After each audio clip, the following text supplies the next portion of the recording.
Hey everyone, and welcome back to the Firefighters podcast, where we seek to develop, inspire, and motivate the world of the emergency services operator through a series of wide-ranging conversations. Now, before we go any further, just hit that rate, follow, or subscribe button on whatever platform you're listening to. It's a key performance indicator for us and helps us reach even more people. Now, here's what we've got for you today. Today on the podcast, we are going into another debrief, and this time we're stretching way back, all the way back to 1871. So imagine a city built almost entirely of wood. Wooden houses, wooden sidewalks, wooden fences, wooden bridges, even the roads themselves in places were actually lined with timber planks. Now picture that city after around 14 weeks of drought. The sun has baked it dry, the air is restless with strong winds from the southwest, and the fire department is literally exhausted from battling a massive blaze the night before. That was what Chicago was like on Sunday, October 8th, 1871. A boomtown, 300,000 people, growing faster than almost any city in the world. It was fueled by railroads, stockyards, lumberyards, and industry, but it was vulnerable. It was effectively a giant matchbox, just waiting for a spark. And that spark came. What followed was not just one fire, but a chain reaction of actually 9 separate fires, each ignited by burning embers carried on the wind. In barely 30 hours, 1/3 of Chicago lay in ruins. More than 17,000 buildings were destroyed. 100,000 people were left homeless, and at least 300 lives were lost. This is the debrief of the Great Chicago Fire. We're going to set the scene. We're going to follow the fire as it grew. We're going to talk about the tactics and the mistakes. We're going to feel the human cost, and we're going to reflect a little bit on the legacy that still shapes firefighting and city design today. Chicago, it's 1871, and this city was on the move. All roads converged here, the stockyards fed a nation, and lumber actually floated down from Wisconsin and Michigan to feed construction. But in its rush to grow, the city was built cheap and fast. Almost everything was wood. Pine-board houses, tar-covered roofs, endless wooden sidewalks and fences. The construction method was actually known as something called balloon framing. Basically long studs running unbroken from foundation to roof.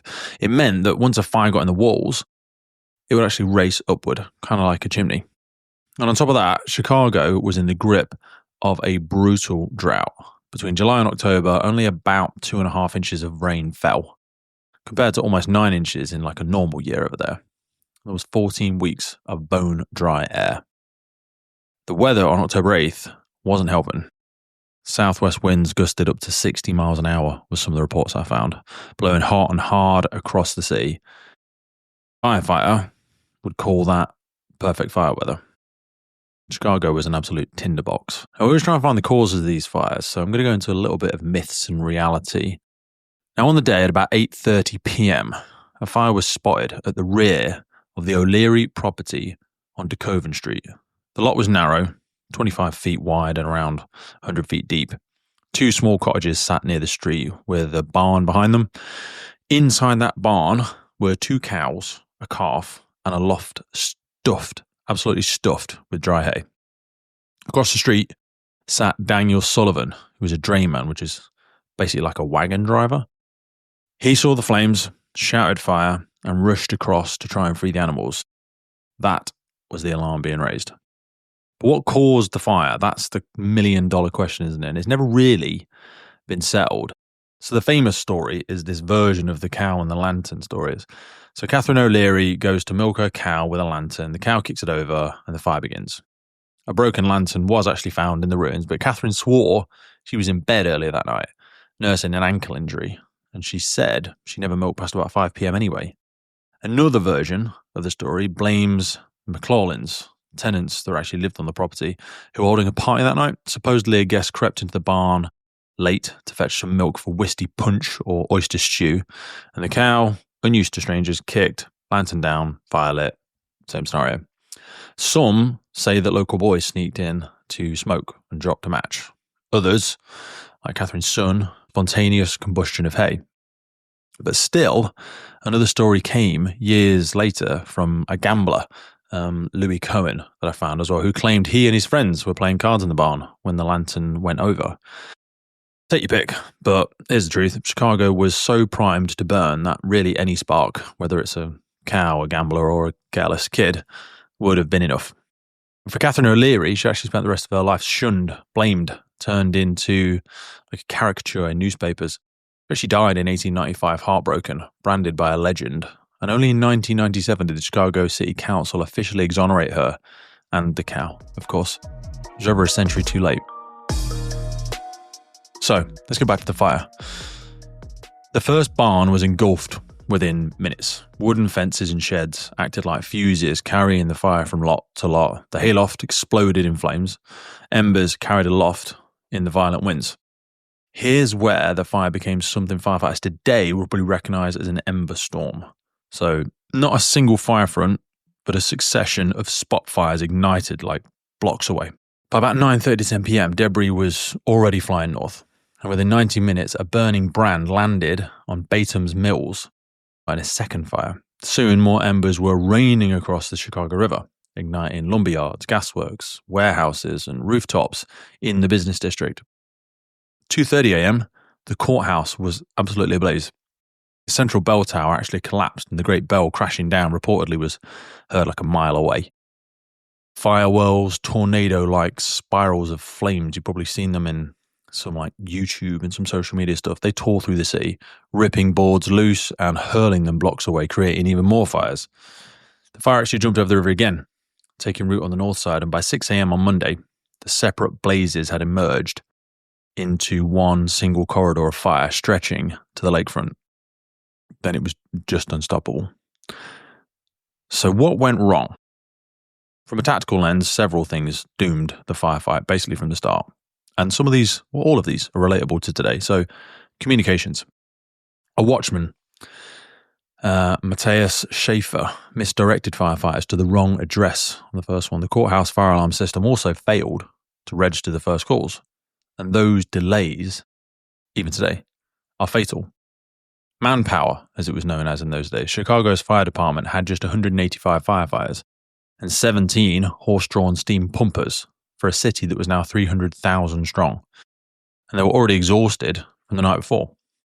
The city's waterworks actually had a slate roof, but beneath it was wood. An ember landed on there, burned through, and once the structure fell, actual mains went dry. So no water equaled no firefighting. And then the weather we spoke about. 60-mile-an-hour winds carried firebrands far ahead. With no natural fire breaks, suppression became impossible. When those four dominoes fell, communication, fatigue, infrastructure, and wind, there was really nothing left to stop it. For the next 30 hours, the fire consumed Chicago, more than 2,000 acres, which for us is 3.3 square miles.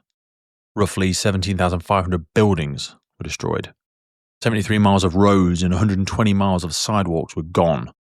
Property losses in those days was about 220 million. Remember, that's 1871 money. So that's billions today. Entire industries were gone. There was 80 office buildings, 170 factories, 39 churches, 28 hotels, 39 banks, 6 rail depots, 9 theatres and 21 public buildings.